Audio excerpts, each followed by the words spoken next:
Saya rasa bukan Indonesia tak boleh terima istilah tanah Melayu atau kalau kita sebut mereka sebagai bangsa Melayu. Tapi pemahaman kita tentang Melayu itu sendiri berbeza sebenarnya.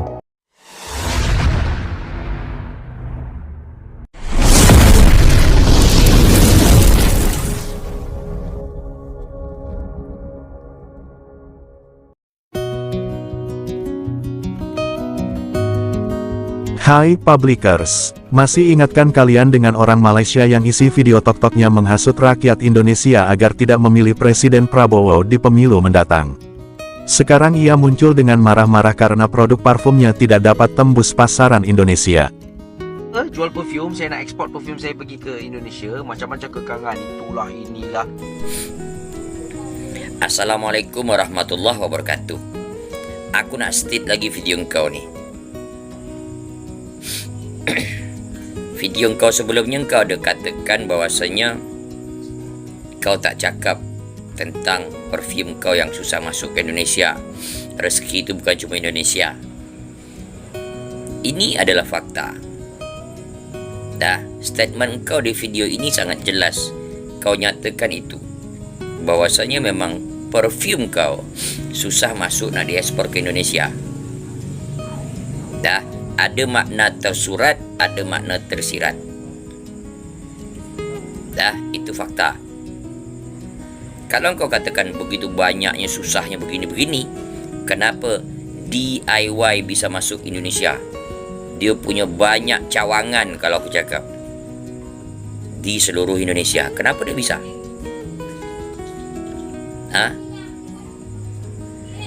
Dah, sekarang kalau memang kebijakan Indonesia yang kau pertanyakan, aku cuba jelaskan dengan kau. Apakah betul semua bantuan asing disekat frontal? Pakai otak engkau yang kata engkau punya otak. Kalau memang barang itu dibawa dari Malaysia atau dari negara lain sampai ke Indonesia, engkau terbayang tak bagaimana prosedur dia, proses dia? Apakah akan dicek oleh bea cukai? Apakah betul barang itu semua adalah barang untuk bantuan kepada korban bencana alam? Bisa jadi parfum kau yang susah diekspor ke Indonesia bisa jadi disisipkan. Itu yang diantisipasi, tak pakai cukai. Itu satu. Yang kedua, sabu-sabu daripada Malaysia. Aku budak Riau. Berapa banyak sabu-sabu dari Malaysia yang masuk ke Indonesia?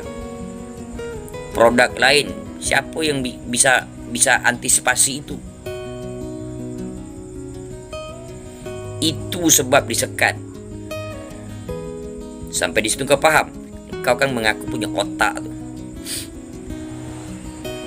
Aku katakan tadi, apakah secara frontal? Tidak. Kau bawa cash money ke Aceh. Malaysia kan cuma perhatikan Aceh, yang cuma Aceh saja yang ada korban bencana alam. Daerah lain tidak. Okey, kita bahas Aceh saja. Bawa cash money, duit cash ke Indonesia. Tak susah, tak payah. Dah sampai di Indonesia, belanja dengan duit itu, beli barang-barang di Indonesia. Apa yang bisa ditolong di situ? Bukan hanya korban bencana alam yang bisa tertolong, tapi orang yang berjual di Indonesia pun ada putaran bisnis di sana, ada putaran ekonomi di situ, ada jual beli secara besar di situ. Lalu gunakan transport dari Indonesia, koordinasi dengan BNPB, koordinasi dengan warga pemerintah tempatan, ke mana akan disalurkan. Kau mengaku punya otak, tapi otak kau tak sampai ke sana. Sebab apa? Hati kau dah busuk. Di samping kalau cara yang bawa cash money bisa membantu ekonomi orang yang berjual di situ, korban bencana alam pun terbantu. Pihak pemerintah Indonesia, bea cukai, tidak takut barang yang seharusnya tak masuk jadi masuk. Kalau dikasih dibiarkan bantuan asing langsung masuk ke Indonesia. Tapi apabila mereka datang ke Indonesia dengan bawa duit, berarti tidak ada barang yang seharusnya tak masuk. Cuma mereka bawa badan, bawa duit, belanja di Indonesia, salurkan bantuan. Itu fine aja, tak ada masalah. Tapi sebab hati tu dah busuk, otak tu dah tak sampai, memang IQ-nya tak sampai memikirkan ke sana, dia tak tahu ada 1001 jalan ke Roma. Faham? Jangan kau fikir moncong kau je bertai. Aku yang kat kau tak ada apa-apa, kau bodoh. Kau merasa punya IQ tinggi. Tak ada, kau cuma busuk hati sebab produk kau tu, perfume kau tu susah masuk ke Indonesia, lalu kau komentari dah itu. Sebab tak dapat mengasih bantuan. Otak kau memang tak sampai. Faham? Jadi untuk rekan-rekan di Indonesia, kalau nampak perfume dia ni, biarkan dijualnya di Indonesia. Bikin macam filem tu. Biarkan dia dijual, dihantar ke Indonesia. Tengok aja, tak usah beli. Perfume Indonesia banyak. Tak usah boykot. Oh, tak boleh boykot, barang dia tak boleh masuk. Biarkan masuk. Biarkan barang dia masuk. Perfume dia biarkan masuk Indonesia. Jangan diboykot, tak boleh. Dia mau cari rezeki. Ya solusinya, tengok aja, tak usah beli. Simple kan? Target pasar kami Indonesia ni 287 juta jiwa. Besar pasaran Indonesia ni. Makanya kau begitu sangat sakit hati. Berapalah sana tu?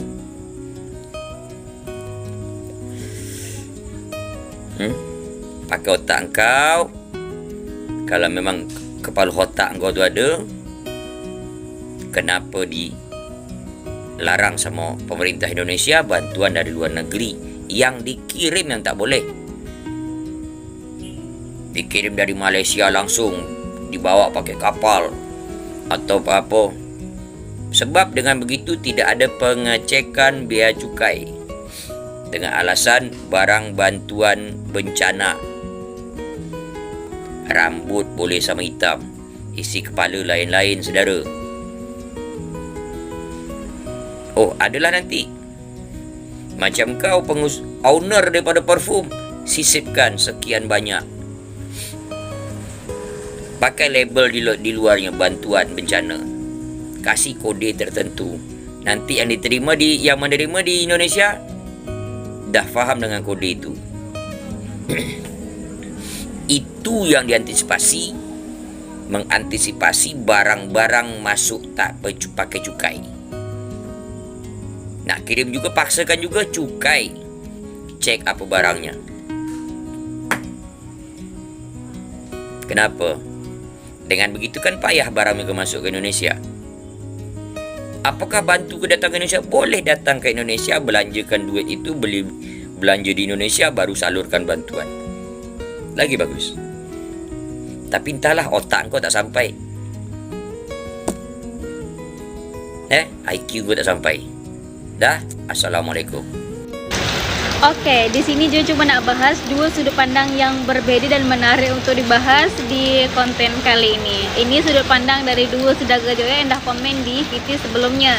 Dari Bang Idrus Sulaiman, Bang Idrus cakap, Melayu di negara manapun tetap cakap menggunakan Melayu. Kenapa Konoha nak pertikaikan? Betul, di sini konteks Bang Idrus adalah suku Melayu. Suku Melayu di negara manapun tetap menggunakan bahasa Melayu. Iyalah pula, tak mungkin pakai bahasa Jepang, bahasa Korea kan, atau bahasa mana-mana, bahasa Jawa tak mungkin sebab dia suku Melayu gitu kan.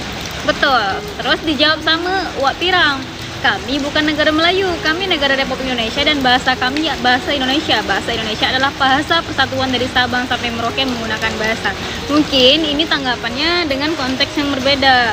Nah, di sini Wak Pirang mengatakan bahwasannya dia menyatakan kalau Indonesia ini bukan negara Melayu. Oke, bolehlah, memang Indonesia bukan negara Melayu karena Indonesia merupakan negara Republik Indonesia gitu kan. Nah, kenapa ada bahasa persatuan di Indonesia? Itu supaya memudahkan orang lain yang tidak bisa atau tidak paham dengan bahasa Indonesia, dengan bahasa Melayu gitu. Bahasa Indonesia, logat Melayu. Kan banyak orang yang tak ngerti, orang yang tak paham. Orang tak reti gitu kan, tak reti bahasa Indonesia, logat Melayu. Makanya ada bahasa Persatuan Republik Indonesia yang digunakan oleh masyarakat ataupun rakyat Indonesia dari Sabang sampai Merauke gitu. Dua-dua tak ada yang salah, dua-dua betul, tapi beda konteks. Makanya dekat komen tuh, lain yang dimaksud, lain pula lagi yang dibahas gitu. Dua-duanya betul. Buat Pirang betul, dia bercakap soal negara, konteks negara. Kalau Bang Idrus tadi konteksnya adalah suku dan bahasa. Gitu. Terima kasih dah komen. Saya rasa bukan Indonesia tak boleh terima istilah tanah Melayu atau kalau kita sebut mereka sebagai bangsa Melayu. Tapi pemahaman kita tentang Melayu itu sendiri berbeza sebenarnya. Kalau kita tengok perlembagaan kita perkara 160/2, kalau saya tak silap, kalau saya silap tolong betulkan je. Maksud Melayu ialah mereka yang berbahasa Melayu, beragama Islam dan mengamalkan istiadat Melayu. Yang ni ramai confuse sebab ada orang cakap Melayu tak semestinya Islam. Tak. Once dia keluar Islam, ikut perlembagaan, dia bukan dikategorikan sebagai Melayu. Sementara kat Indonesia, Melayu merujuk kepada tribe atau kaum. Dia macam contoh Iban atau Kadazan Dusun. Kita pun, kalau kita cakap orang Iban tu orang Melayu, diorang belum tentu diorang nak terima. Sebab diorang rasa bahasa tak sama, budaya lain, pakaian pun lain. Indonesia ni pula, kaum dia lebih 1,300. Bahasa dalam 800 dan dialek ada 700. Majoritinya Jawa lah dalam 40%. So diorang ni, bila kita cakap diorang ni termasuk orang Melayu, diorang tak nak lah. Sebab yelah, bahasa lain, pakaian lain, makanan pun tak sama. So bagi saya, ini hanya lebih kepada pemahaman tentang maksud Melayu tu saja. Bagi kita, Melayu merujuk kepada bangsa. Sedangkan bagi diorang, Melayu tu adalah etnik. Dan satu lagi, kat sana, Melayu tak semestinya Islam. Perlu dipahami bahwa konsep Melayu di Malaysia dan Melayu di Indonesia memiliki perbedaan mendasar. Di Malaysia, kemelayuan lebih banyak dibentuk oleh kepentingan politik dan demografi. Negara tersebut membutuhkan populasi Melayu yang besar untuk menyeimbangkan jumlah kaum China dan India. Karena itu, konsep Melayu di Malaysia bersifat administratif dan politis. Siapapun yang berbudaya Melayu, berbahasa Melayu, beragama Islam, dan tinggal di Malaysia, akan diklasifikasikan sebagai kaum Melayu, meskipun tidak memiliki garis keturunan atau darah Melayu. Sementara itu, di Indonesia, konsep kemelayuan jauh lebih orisinil dan organik. Suku Melayu dipahami sebagai kelompok etnis yang lahir dari akar keturunan Melayu, berdarah Melayu, berbahasa Melayu, berbudaya Melayu, serta menjalani adat istiadat Melayu secara turun-temurun. Inilah perbedaannya. Melayu di Malaysia dibentuk oleh sistem politik negara, sedangkan Melayu di Indonesia tumbuh secara alami sebagai identitas etnis dan budaya. Itulah mengapa budaya dan bahasa suku Melayu di Indonesia jauh lebih terjaga keasliannya daripada bahasa dan budaya suku Melayu di Malaysia.